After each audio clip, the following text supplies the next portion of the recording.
Hello, Geminis. This is Cynthia Sincere's channel for astrology, holistic coaching.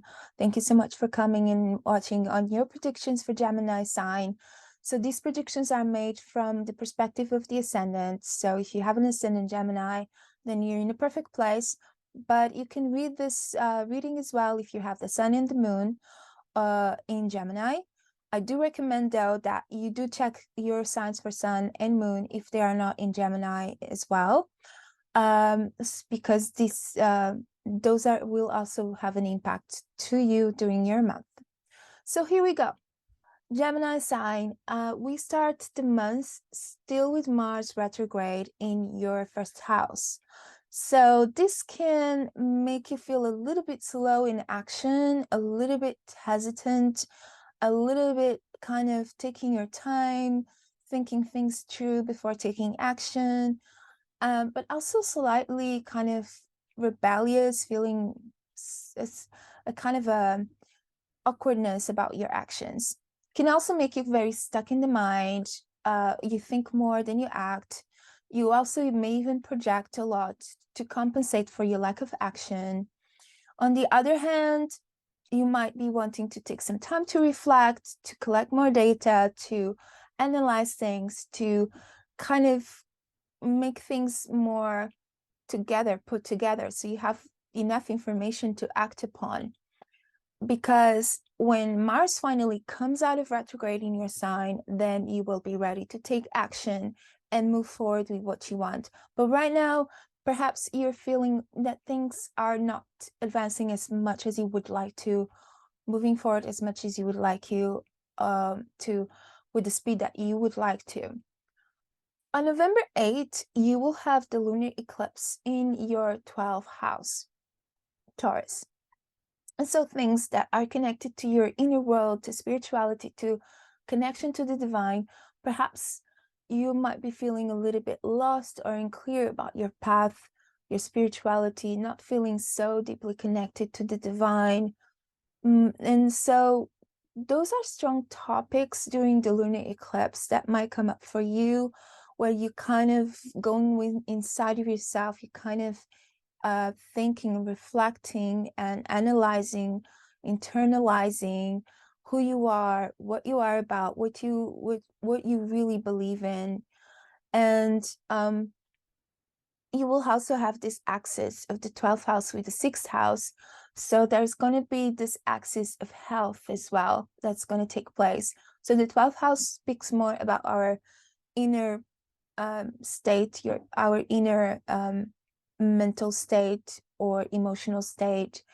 The 6th house is more our external health, like our physical body, our routines, the food we eat. Though the food we eat is not just the 6th house, but the food, what makes us healthy, the routines, our exercise, detoxing.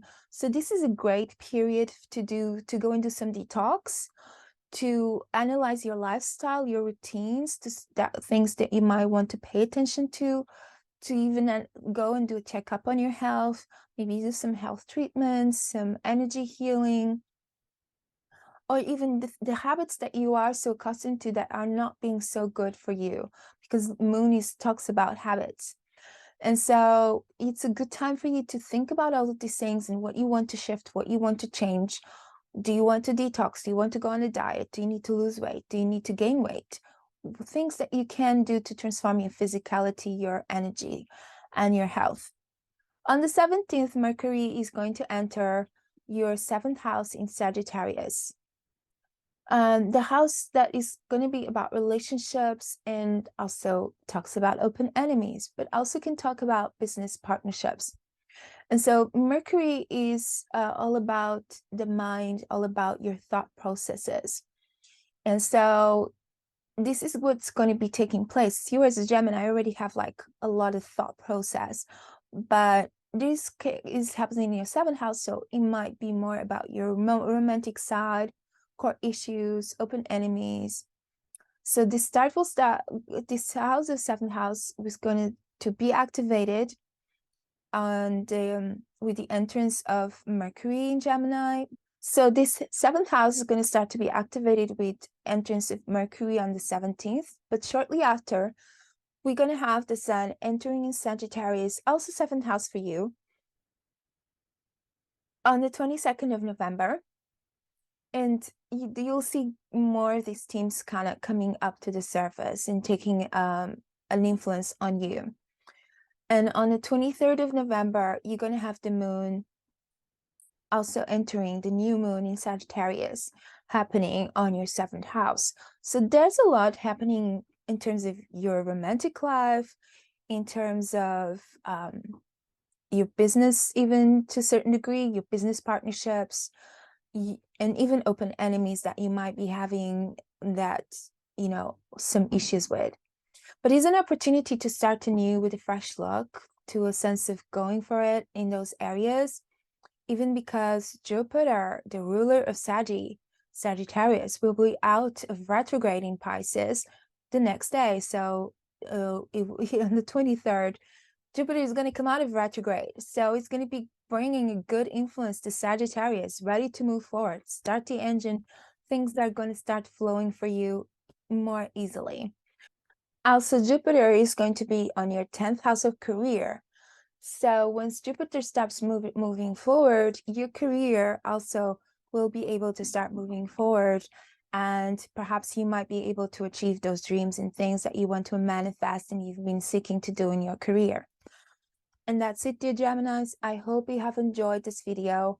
If so, please make sure to press like below, subscribe to this channel, comment, spread the word to your friends, help me grow this channel so that I can make more videos and bring them for you. And also visit me at cynthiasincere.com and see if you're interested in any readings.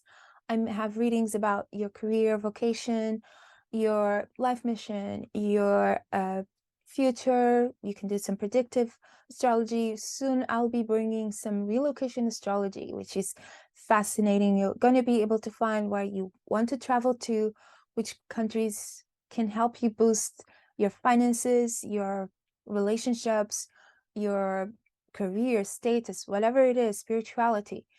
You can find out in the relocation reading.